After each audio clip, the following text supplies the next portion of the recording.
જે અમે જિલ્લામાં છેવાડા સુધી પહોંચાડવા માટે બધા ગ્રુપ્સ બનાવી રાખ્યા છે. અમે લોકો ઈમેલમાં પણ ગ્રુપ બનાવી રાખ્યા છે અને વોટ્સઅપમાં પણ ગ્રુપ બનાવી રાખ્યા છે. ઈમેલમાં ઓલ કલેક્ટર, ઓલ બધા જ નિવાસી અધિક કલેક્ટર, બધા જ જિલ્લા વિકાસ અધિકારીશ્રીઓનું ગ્રુપ બનાવેલું છે. અમારે ત્યાં લાઇન ડિપાર્ટમેન્ટના અધિકારીશ્રીઓ માટે એક અલગથી વેધર વોચ ગ્રુપ બનાવી રાખ્યું છે, જેની દર મંગળવારે અમે 4 વાગે મિટિંગ પણ રાખીએ છીએ.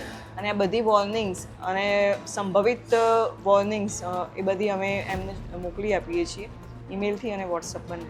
અમારું કામ એવું છે કે એસડીઆરએફનું કામ સ્ટેટ ડિઝાસ્ટર રેસ્ક્યુ ફોર્સ છે.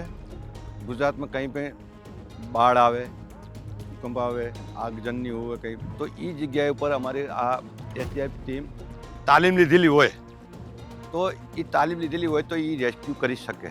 હમણાં હાલમાં જ આ જૂન મહિનાની 12 તારીખે અમદાવાદના મેઘાણીનગર ખાતે જ્યાં પ્લેન દુર્ઘટના થઈ એમાં અમારા ગ્રુપ 12ના એ કંપની એસડીઆરએફ કંપની છે, જેણે સારી એવી સરાહનીય કામગીરી, બચાવ કામગીરી કરી છે.